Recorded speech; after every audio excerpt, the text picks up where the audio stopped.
Bonjour à toutes et à tous, ici c'est Karma, je suis très content de vous retrouver pour un nouveau tuto. C'est vrai que ça fait un moment que je vous ai pas retrouvé. J'ai fait l'acoustique de mon studio, j'ai été en voyage, j'avais une tonne de remix à faire. Et avant de commencer ce tutoriel, je vais vous présenter un petit peu le studio, comment il est devenu.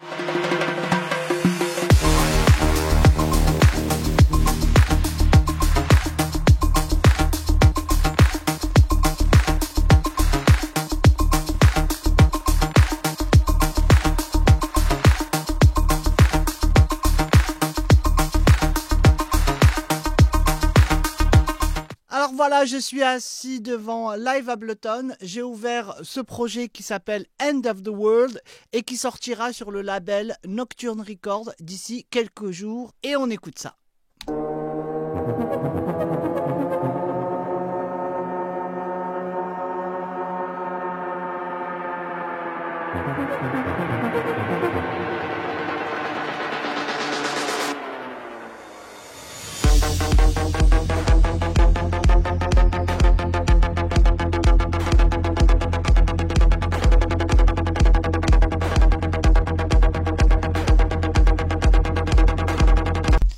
Alors voilà, c'est assez dark, assez mental et ensemble, je vais vous montrer comment j'ai créé ce synthétiseur sur Serum.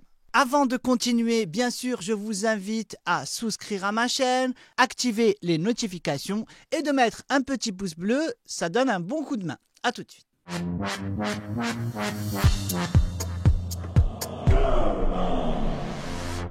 Bon alors voilà, j'ai ouvert un nouveau projet et je vais commencer par ouvrir Serum. Alors la première chose que je vais faire, c'est d'abord choisir mes wavetables ici. Je vais aller sur Analog ici et je vais choisir le MBSO. MBSO ici. Et sur le second, je vais choisir le BS2 Subiso. Voilà, j'ai mes deux oscillateurs. On va écouter ça. Ok. Maintenant, en fait, le secret de ce son, c'est vraiment utiliser le LFO, mais sans qu'il soit synchronisé, pour faire des variations sur différents paramètres. Alors, je vais commencer d'abord par le level ici.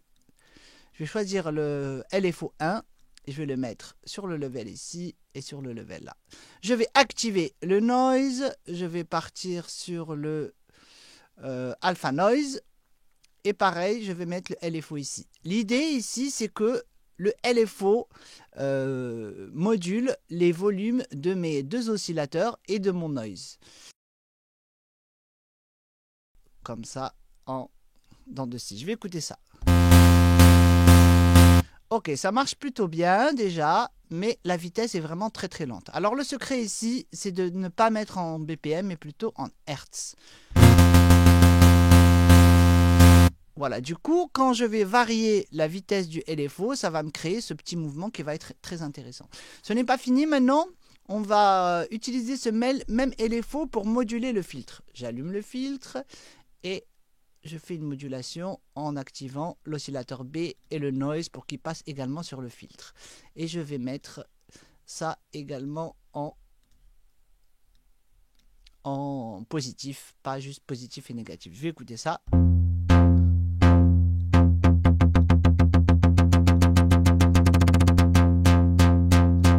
Alors, je vais baisser la modulation du filtre, la modulation du LFO sur le filtre.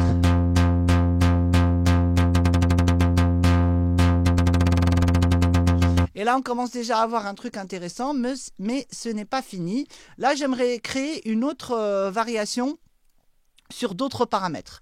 Alors, je vais activer le LFO2 et le moduler sur, par exemple, le wavetable position. Voilà, je vais cliquer ici pour faire apparaître ma wavetable en 3D. Et là, je vais choisir une sinusoïde. Alors, je vais aller sur les users ici, ou sur les basiques, pardon. Et je vais utiliser Sine. Et je vais smoother un petit peu. Je vais juste réduire l'amplitude de ce LFO. Et ce LFO, je vais le faire assez lent, genre une barre, une mesure. Et celui-là, je vais le mettre sur le wavetable position ici et ici dans l'autre sens pour créer une dynamique un peu sympa. Je vais écouter ça.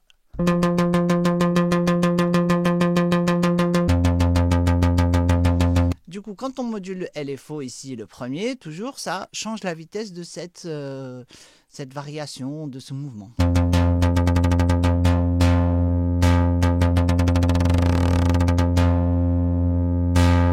Alors ici, il va falloir déterminer une plage pour le rate, parce que vous pouvez constater qu'ici, il descend vraiment très bas. Et ça part vraiment très haut. Alors, je vais essayer de déterminer un maximum et un minimum.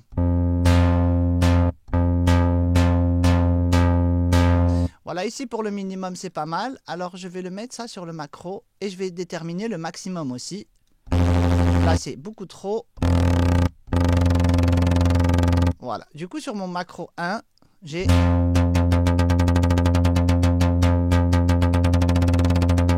la vitesse. Alors, voilà. Maintenant que j'ai déterminé le macro 1, la vitesse du LFO, qu'on va renommer ici tout de suite, LFO rate, pour qu'on s'y retrouve. Maintenant, je vais mettre un unisson sur le premier oscillateur. On va écouter. Voilà, j'aime bien. Maintenant, sur les FX, on va allumer ici. Je ne vais pas utiliser l'unisson, mais juste la stéréo. Maintenant, je vais mettre une distorsion. Voilà, hard clip, plutôt en high pass et un petit peu de mix. Je vais mettre un phaser et un chorus. Ok. Je vais également mettre un compresseur.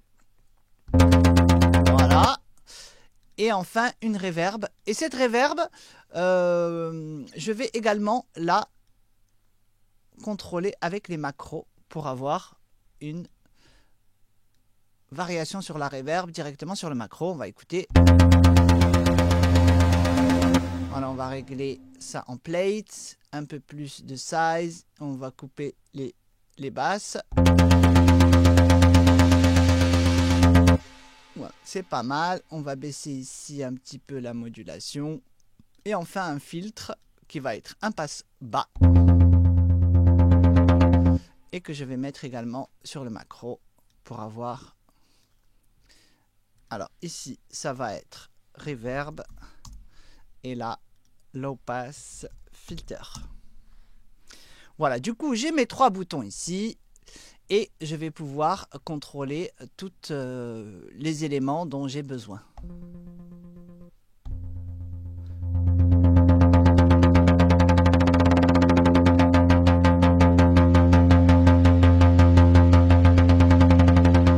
Alors, et dernière chose, je le mets en mono et je mets un always en portamento et je mets un portamento assez haut.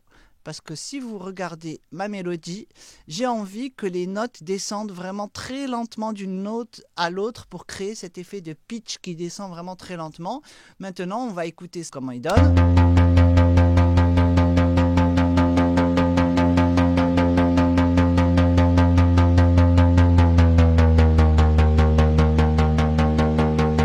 Et voilà, c'est exactement ce que je voulais, c'est que les notes vraiment descendent petit à petit. Et en contexte, du coup, si on bouge un petit peu les boutons, je vais bouger ça sur mon push, vous allez voir.